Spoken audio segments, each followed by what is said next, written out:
Hi, I'm Brittany with WTI, and though I wouldn't classify myself as a girly girl, I do enjoy putting on makeup. But mascara actually tends to be the hardest thing for me to find.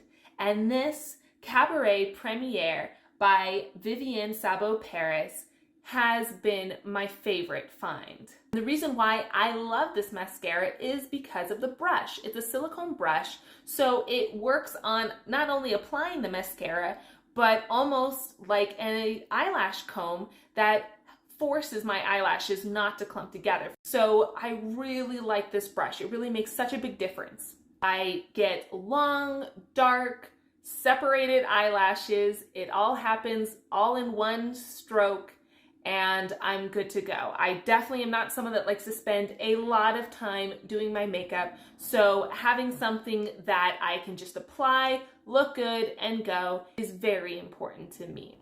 So whether you are a girly girl, love doing the DIY tutorials on makeup, I think this is a great mascara because it's such high quality and for such a good value. Or if you're more like me, and you're not that into wearing makeup, but you still want to look good, this is a great option because it takes so little time and you still look good. And that's my point of view.